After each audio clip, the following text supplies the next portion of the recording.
para mí.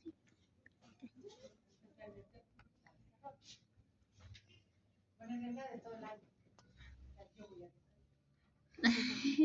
Entonces, la última que me ha tocado, realmente para mí es como hablar de dermato, pero bueno. Vamos a hablar de infecciones, celulitis y artritis séptica. ¿Cuáles son los objetivos? Vamos a identificar la etiología tanto de la celulitis como de la artritis séptica. Vamos a revisar los procesos de evaluación, ¿cierto? Y vamos a resumir opciones de tratamiento disponibles para el manejo tanto de celulitis y de artritis séptica, que son patologías bastante frecuentes, ¿no?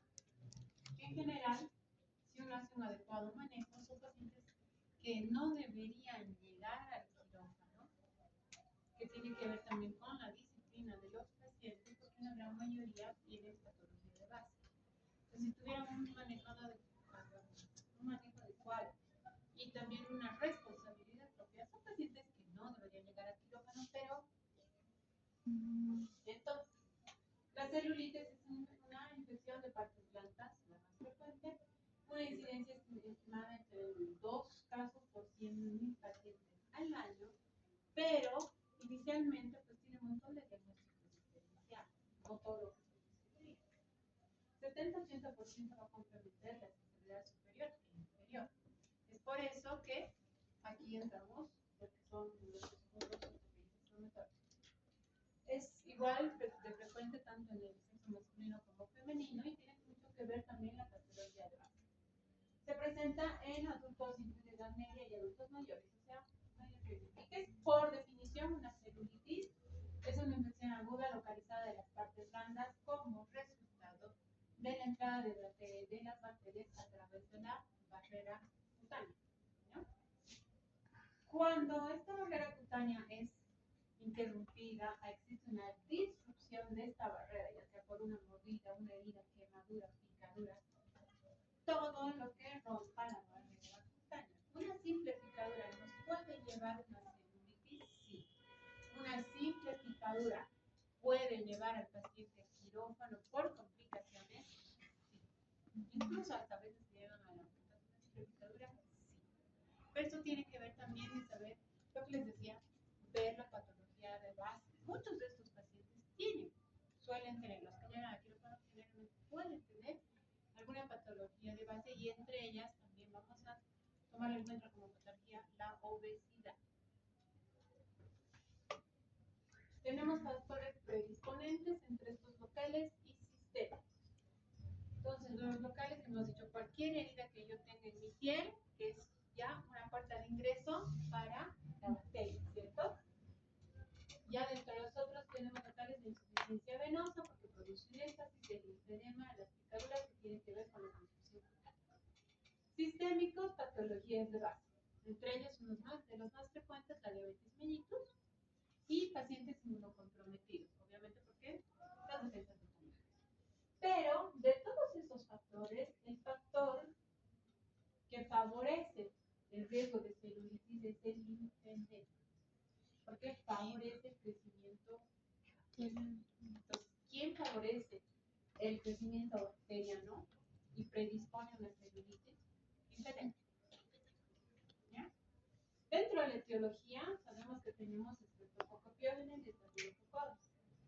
Un 80% del Streptococcus en las variedades que ustedes ya conocen y un 51% del Staphylococcus. Pero hay dos pequeñas diferencias entre ver una infección por estrepto y una infección por estafilo. Ambos van a entrar por erupción de la barrera cutánea o por otra especie, ¿cierto? El Streptococcus tiene enzimas ustedes adeniasa y amilasa y todas las bases. Estas se van a degradar y degradan los componentes celulares y lo que hacen es generar una infección difusa pero de rápida extensión. A diferencia de estafilococo, que es una celulitis más localizada, más regional. Entonces, ¿quién es difuso? Cuando yo ya veo un paciente que está toda la extremidad, está difuminado y ha sido rápido el progreso, en mi mente tendré que pensar que puede ser un estrepto, ¿no? Y si es algo más localizado, incluso que la evolución no es tan tórpida, puedo pensar en un estafilo, ¿ya? Entonces, el primer paso, cuando yo veo una celulitis, tengo que ver, ambas son celulitis, ¿no es cierto? Esta es una celulitis purulenta, que obviamente que quiere decir que está mucho más complicada. Y tengo una celulitis no purulenta. Esta probablemente yo la voy a tratar con antibióticos y va a ir bien. La purulenta probablemente pueda requerir un debridamiento quirúrgico, dependiendo cómo vaya el estado hemodinámico del paciente. En cuanto a la clínica, vamos a ver dos formas de presentación para hacerles un resumen. La celulitis purulenta y la pseudocelulitis. En la celulitis purulenta, ¿no? Porque es la que generalmente por la cual nos llaman a consulta a nosotros, porque el resto la puede tratar el infectólogo, el nutrición interna, bueno, pero ya cuando empieza a tener este tipo de presentación con pus, nos llaman a nosotros. Entonces, primero, que la presentación es unilateral. Segundo, es mucho más aguda. Los signos, vamos a encontrar los signos de respuesta inflamatoria sistémica, no tiene prurito y no hay descamación. A diferencia de la pseudocelulitis, porque si ustedes revisan, tenemos un montón de patologías que nos pueden dar una pseudocelulitis, que no es tema mío. Tenemos una dermatitis por éstasis y vamos a encontrar una lesión hiperpigmentada. Va a haber datos de inflamación, pero aquí lo más importante es esto. Esta pseudocelulitis o dermatitis por éstasis tiene una presentación bilateral, sistémica y no responde a antibióticos. ¿Ya? Tendría que ver con eso. En cuanto al tratamiento de la celulitis, nosotros ya hemos visto que hay una purulenta y una purulenta. Pero también debemos recordar que al ser un agente extraño, yo tengo que evaluar si esta celulitis voy a poder tratarla en casa. Es un paciente que viene muy bien, es fácil, le daré antibióticos y puede ir a su casa y venga a su control en unos 2 días, 3 días para mejorar. Pero hay pacientes los cuales yo no puedo enviarlos a casa y debo hospitalizar. ¿Cuál es el criterio? Entre estos tenemos estos predictores, variables predictores. Alza térmica mayor a 38 grados centígrados. Si viene un paciente desde ayer, tengo fiebre, ¿no es cierto? Y le han medido si está 38. Le toman ese rato, 38 está mayor, se queda. Y la úlcera ya tiene bastante tiempo también. Edema o linfedema, porque hemos dicho que es un factor predisponente, ¿cierto?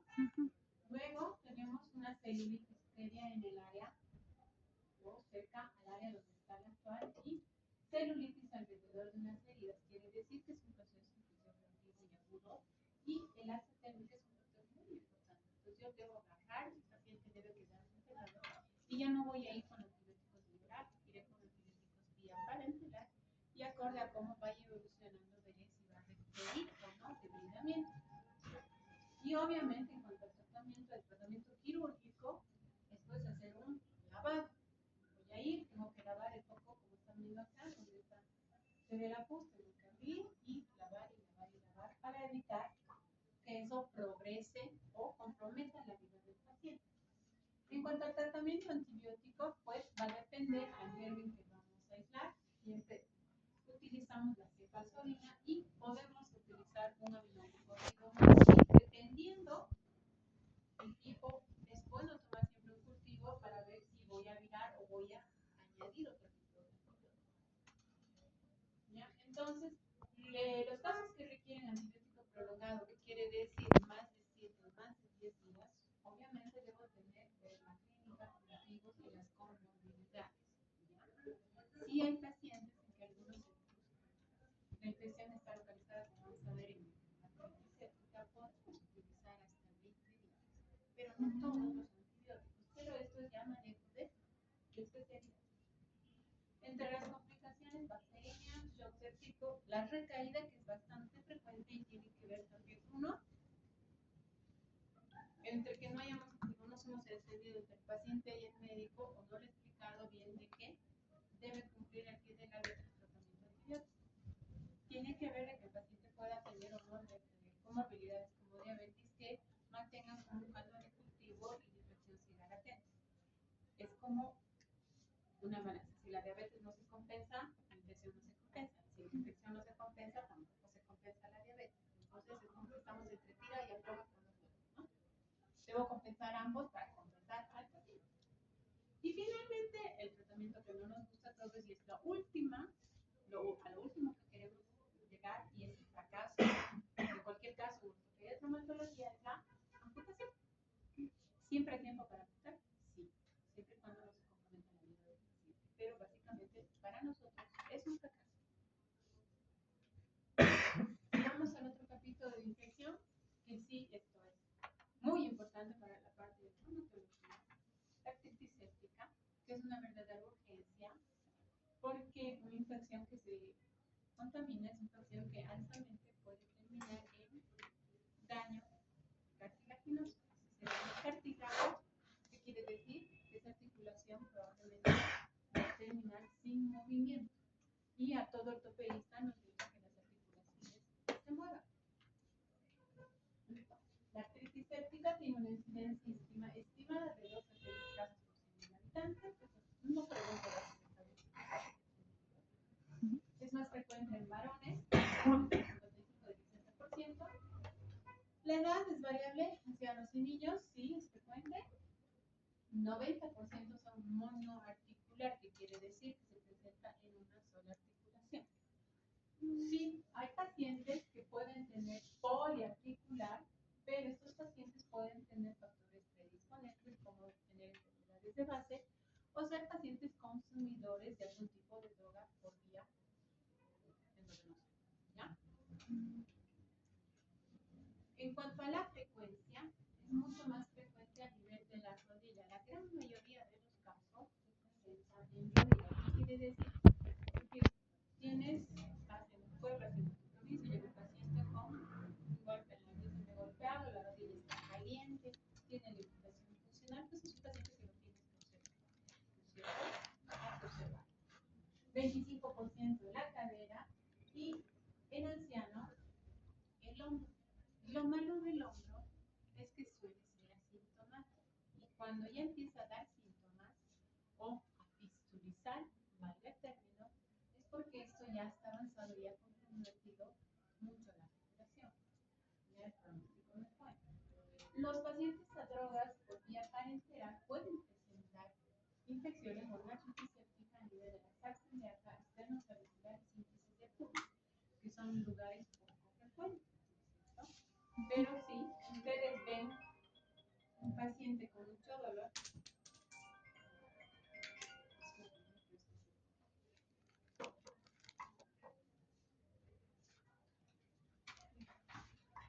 comprometido con ciertos antecedentes, como estos hay que buscar estas imágenes.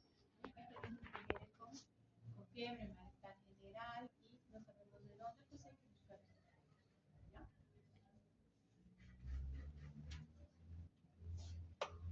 ¿Qué factores predisponen a la artritis séptica? Tenemos varios, entre ellos algunos con enfermedades articulares de base, la artritis reumatoidea, la osteoartritis y la artrosis. También pueden disponer porque acuérdense que tiene un periodo inflamatorio persistente, ¿no? Las prótesis articulares, sí, las prótesis se infectan y realmente eso es lo que le puede pasar a artritis y reemplazo articular que una prótesis se infecte. Traumas o cirugías recientes, sí. Si yo hago una artroscopía de rodilla, hago una artrocentesis, hago una función articular como son las infiltraciones, corre el riesgo también de tener una artritis séptica, porque si no he tenido los cuidados de la asepsia, pues voy a infectar la articulación.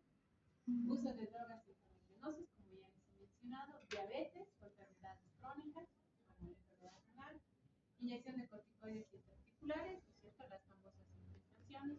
Cualquier invasión a cualquier articulación hay que hacerlo con las medidas más adecuadas posibles, ¿no es cierto? Para no inocular germen, porque realmente la infección es grave para una articulación. Lesiones cutáneas y bajo nivel socioeconómico sí tienen que ver con factores nutricionales, claro, sí, también tiene que ver con el aseo personal, cuidados. Entre la etiología tenemos la artritis séptica, la gonocócica. Entre la gonocócica, no gonocócica, mejor dicho, lo que ya conocemos a Staphylococcus aureus en adultos y ancianos. Hemos dicho que las epicéticas se encuentran en adultos y ancianos. Eso no quiere decir que cualquiera de nosotros pueda o no ser una epicética. Simplemente son factores. Estreptococo más frecuente en recién nacidos, y esto muy importante, Shigella es frecuente en niños de 6 a 36 meses. ¿Ya? Es sumamente importante. No sé por qué justo esos meses, pero es frecuente en este grupo etario de la Shigella. Pseudomonas en pacientes en neonatos. Y la no gonocócica por Neisseria gonorrhoeae en jóvenes sexualmente activos.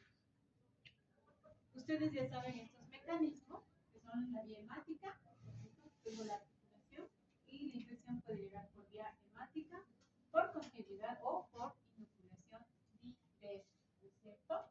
Que tiene que ver con los factores de riesgo. Entonces tenemos la crisis séptica, la vía de acceso a la articulación. Yo funciono, ¿no es cierto? Y estoy inoculando. ¿Qué va a pasar? Ya sea por vía hemática, ya sea por vía indirecta, ¿dónde va a ir? Primero va a atacar la sinovial. ¿Cuál es la primera estructura que se daña cuando tengo artritis séptica o donde llega la bacteria? Es a la sinovial. De ahí empieza a invadir todo. Y vamos a encontrar 4 fases. En estas 4 fases, una que es primero serosa, serosa. Una fibrinosa, que es la segunda fase, ¿no es cierto? Donde vamos a encontrar aumento de polímeros. Esta, que es la tercera fase, que es la de aumento de pus, porque hay una restricción cápsulo-ligamentaria y un absceso extraarticular. Entonces quiere decir que ya ha invadido casi la mayoría de los tejidos. Al haber la destrucción cápsulo-ligamentaria, básicamente estoy diciendo que esa articulación ya está muy comprometida y dañada, ¿no? Que básicamente, pues, les dije, cartílago dañado es cartílago que no se repara y no se reconstruye, ni así les prometan células madres, las células de no funciona. Y la última fase, la cuarta fase, que es la lesión del cartílago articular, donde ya tenemos una condrólisis irreparable y el paciente pierde el movimiento, va a llegar una anquilosis. Acuérdense que la anquilosis es la fijación no quirúrgica de la articulación. El paciente no va a mover la articulación, ya está rígida. Pero eso es por compromiso de todo el cartílago y las estructuras que están alrededor de la articulación. A diferencia de la artrodesis. ¿Qué es la artrodesis?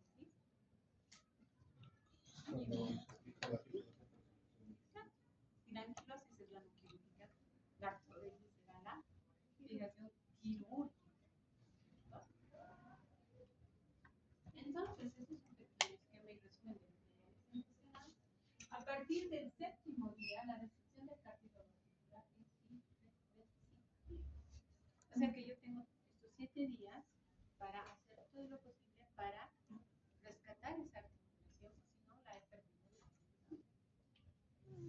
Va a haber la fagocitosis, las sustancias proinflamatorias, las enzimas proteolíticas como las proteoratas, y todo esto que hace que se destruya. Este es un cartílago normal y este es un cartílago destruido. ¿Qué quiere decir? Que por más que yo entre a ser lavado, limpieza, esto no lo veo. Así le dé el antibiótico de última generación, esto no lo veo. ¿De acuerdo? Entonces, básicamente, si aquí yo ya tengo una artritis donde tengo un daño articular irreversible a los 7 días, a los 15 días que voy a tener una destrucción total, global. Entonces, básicamente aquí el paciente, por evolución natural, va a ir a la anquilosis. En cuanto a la clínica, pues tenemos la que llamaban la triada de census, pero ¿saben lo que es? Calor, rubor, sudoración, dolor, y nosotros tenemos la quinta, que es la ¿Qué buscamos los traumatólogos? Funcionalidad, movimiento. ¿No? En cuanto a la clínica, va a depender, el estado general es muy importante, de acuerdo al compromiso, ahorita vamos a ver. Y en lactantes hay que tomar esto muy en cuenta porque habíamos dicho que esta es una patología frecuente también de niños y lactantes. Pero el lactante no se queja, no dice me duele, ¿no es cierto? El lactante va a adquirir ciertas posiciones y entre estas, ¿cuáles son? Pseudoparálisis. Es un signo clínico básicamente que ya te tienes. Tú ves a un paciente, un bebé, que quieres moverle y llora, que no se queja y está en esta posición, que es la pseudoparálisis, donde hay un ligero flexo, la cadera en flexión, abducción y rotación, esta posición. ¿No es cierto? Entonces, esta es una pseudoparálisis que a veces puede ser el único signo que nos pueda guiar a que este niño, un lactante, esté haciendo una actividad. Entonces, si yo tengo un niño en esta posición, tendré que descartar que haya una patología infecciosa, ¿cierto? Entonces, va a tirar este tratamiento, como en cualquier cosa que vamos a tratar. Tenemos la clínica, siempre manda, laboratorios en cuales tenemos sangre, líquido sinovial y pruebas de imagen.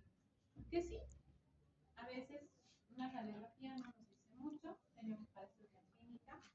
Podemos hacer, si yo tengo una articulación con una muestra de volumen importante, eritematosa, haré función, ¿no?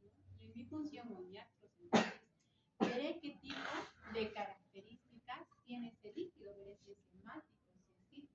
A veces ya puedo obtener directamente líquido purulento. Si yo ya tengo líquido purulento, ese paciente que tiene que ir a quirófano, ¿no? Hay que abrir esa presentación y hay que... Es por eso que a veces, no sé si han visto ustedes sus guías prácticas, tienen un capítulo que habla de los procedimientos y está lo que son las infiltraciones. Tengan mucho cuidado con eso, porque si nos llega mucho paciente con una característica por infiltración. Entonces, hay que poner, es un procedimiento, ¿no? Entonces, hay que ser con las hay que hacer sabiendo cómo. En cuanto a los análisis, habíamos dicho que tengo que sacar, yo saco la muestra, las características, me mandaré a analizar, ¿no es cierto? Y tengo un diagnóstico de certeza, mayor de 50.000 leucos, mayor al 90% de polímeros iniciales, la glucosa baja y la lactatocontrol En cuanto a la tinción GAM, podemos decir que tiene una sensibilidad y sensibilidad del 75-95% positivo, 50% se comporta negativo. El cultivo nos sirve para confirmar y en base a esto yo también veré qué tipo de antibiótico o si tengo que virar o si tengo que complementar, utilizar dos antibióticos, ¿cierto? En cuanto al estudio del líquido particular, ustedes pueden ver aquí las diferencias entre el líquido normal, inflamatorio, no inflamatorio, inflamatorio y este que corresponde al líquido infeccioso, pueden tomar una foto, ¿ya? Que básicamente, como habíamos ya hablado, la glucosa, que tiene que estar, está baja, ¿no? Lactato de polímeros nucleares, mayor al 90%, ¿cierto? Es un pequeño cuadro de lo que ya les hemos. En cuanto a la biología molecular, sí podemos pedir la reacción de cadena polimerasa. Es útil cuando tengo cultivos negativos. ¿Y en quiénes tengo mayor probabilidad de tener cultivos negativos? En quienes los que son microorganismos de crecimiento lento, microbacterias y aquí lo que es Quinguela. ¿Y en quién es presente Quinguela? En la región de 6 a los 36 meses, ¿cierto? Entonces, el hecho que yo tenga clínica y no tenga un cultivo positivo, no me descarta, ¿cierto? Entonces, eso es lo que debes aplicar y razonar, llevar la clínica a la práctica, ¿ya? En cuanto a la sangre, lo que ya habíamos mencionado, leucocitosis, en el 40-50% de los casos, aumento de la velocidad de sedimentación en el 90% de los casos y aumento de la proteína en el 50% de los casos. Este hemograma, lo que hacemos nosotros es pedir la BCG, la proteína C que nos da, los utilizamos como reactantes fáciles. vemos y nos sirve para hacer un control. Si yo al ingreso tengo este control y está aumentado, pues voy a ver en unos 7 a 10 días hacer el control y ver si estos parámetros han disminuido. Porque me puede decir, y también obviamente va unido a la clínica, si este paciente se ha logrado. Lo mismo que utilizamos también cuando tengo fractura expuesta. Entran, tomamos estos parámetros, vemos cómo está entrando y en unos 7 días hacemos seguimiento para ver si el paciente ya es fácil de ir. Entonces, nosotros utilizamos la velocidad de eritroglicemización y la proteína C, ¿para qué? Para control y seguimiento, ¿no? ¿Que es altamente sensible? Sí, pero es poco específico, pero es lo que hasta ahorita tenemos, incluso para hacer seguimiento cuando tenemos infección de una prótesis, que sí es accesible, es rápido, reproducible, ya. Entre las pruebas de imagen, radiografía, hasta por ahí en una fase muy temprana probablemente no vamos a encontrar nada. Obviamente en una fase tardía con la clínica vas a encontrar osteolitis y todo lo que pueda ir a guiarnos a una destrucción articular. La ecografía bastante útil, ¿no? Yo puedo saber si hay líquido, la cantidad. Que puede haber paciente que viene con dolor, eritema, no tiene aumento de volumen. Haré la ecografía y puedo hacer también una función guiada por ecografía. Y con esa guía yo puedo tener mayor certeza de dónde estoy sacando el líquido de función. ¿Ya? Entonces es bastante sensible hacer un estudio de experiencia biográfica, pero necesita una curva de aprendizaje. La resonancia y la tomografía, pues, costo efectivo no son. La gamografía, sí, o la cintilografía, como quieran llamarlo, pero hay una gran diferencia. Tenemos la gamografía con tendencia y la gamografía con. ¿Para qué sirve esto? Vamos a hacer, tiene dos fases. Una, donde vamos a detectar con el tendencia 99 y la segunda, donde vamos a inyectar ciprofloxacina. El tendencia 99 es un fármaco que se acumula en áreas donde hay actividad ósea. Podemos utilizarlo, nos sirve, recuerda que les dice si yo quiero ver una figura con estrés, los que han venido. ¿Puede evaluar tumores? Sí. ¿Tiene ciertas limitaciones? Sí, porque no distingue inflamación séptica o bacteriana. ¿Ya? Pero nos da luces de que hay actividad y que algo está pasando ahí. Debo recordar que tengo 3 fases en la gamografía. Una primera fase es donde se va a inyectar el radiofármaco, ¿no es cierto? Y después de un tiempo, de unas horas, ¿qué voy a esperar? Voy a esperar en la fase de partes blandas con el pool, donde quiere decir que el radiofármaco se va a impregnar a los tejidos blandos circundantes, ¿no es cierto? Luego tengo una fase ósea o estática, que quiere decir que el radiofármaco se va a quedar en el hueso y donde va a haber una disminución del metabolismo, eso se va a pasar a 2 a 4 horas. Posterior a esto, ¿qué vamos a hacer? Se inyecta el ciprofloxacino y esto lo vamos a hacer seguimiento en 1 hora, 4 y en las 24 horas después. ¿Qué es lo que yo espero? A las 24 horas, sí ha habido, que quiere decir que el radiofármaco se une con el ciprofloxacino y además que las bacterias se van a unir a ciprofloxacino y no nos va a dar captación. En 24 horas no se va a eliminar ni el radiofármaco y vamos a encontrar que existe una conexión. La importancia de la gamografía con ciprofloxacino que va a ayudar a diferenciar un proceso inflamatorio de uno infeccioso. Por eso, si sospecho, yo pediré gamografía con ciprofloxacino. Tiene alta sensibilidad y especificidad para detectar infección y permite también ver la respuesta al antibiótico. Y se fijan, acá obviamente yo tengo que añadir la clínica, ¿no es cierto? Porque también en un tumor puedo encontrar esta captación, pero por supuesto, ¿no? Entonces, aquí va de la mano con la clínica. Bueno, en general en puede identificar una infección de forma muy temprana, incluso antes de que podamos ver en una radiografía, podemos. ¿Ya? En cuanto al tratamiento, obviamente, acceso drenado, vamos a utilizar esa acceso drenado. Lo malo es que si se ocurre que está mucho tiempo en la articulación, destruye la articulación, ¿cierto? Vamos a eliminar el patógeno, buscamos la recuperación funcional. En muchos casos, pues estos pacientes terminan en artrodesis y posterior de un tiempo, posterior a la artrodesis, se controla la infección. ¿Se puede poner una prótesis? Sí se puede, siempre y cuando yo tenga certeza de que ya no existe infección en ese momento. Las limpiezas quirúrgicas pueden ser abiertas, que quiere decir que yo hago una herida, como lo que hemos hecho hoy en cirugía, o puede ser por vía artroscópica. ¿Qué quiere decir? Que yo pongo 2 cámaras a la articulación y voy a lavar, y la artroscopía además me permite de forma directa hacer todo un barrido por la articulación y ver de forma directa qué cosa está dañada. Y yo ya tengo un buen diagnóstico.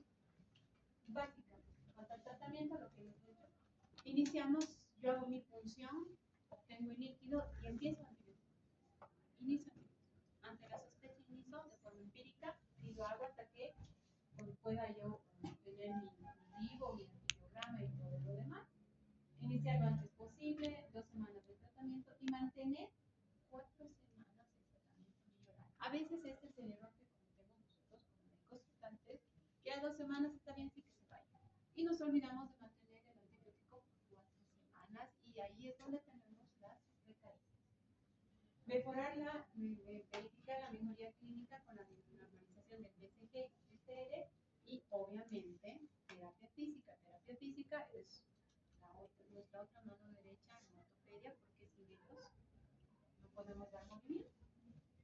Aquí una antibiótico-terapia empírica, ¿no es cierto? Tanto para la no glucósica, la glucósica y en algunos casos las inducidas, ¿no es cierto? Que como ven, son cefalosporinas y aminoglucósicas. Bien importante que entiendan que la triciclítica es una urgencia, ¿ya? Porque las bacterias van a destruir la articulación de 12 a 24 horas, ¿de acuerdo? Y voy a terminar con esta imagen, chicos. Pongo esta imagen de este niño acá, porque todos empezamos aquí, igual que ustedes, yo he estado en el mismo lugar donde están, y ahora me toca estar del otro lado. ¿Qué quiere decir? Que cuando uno sueña, los sueños se cumplen, pero no solo hay que soñar, hay que trabajar para que los sueños se cumplan. Yo sé que al lado, si ustedes se miran adelante, atrás, delante de ustedes, o al lado de ustedes, o detrás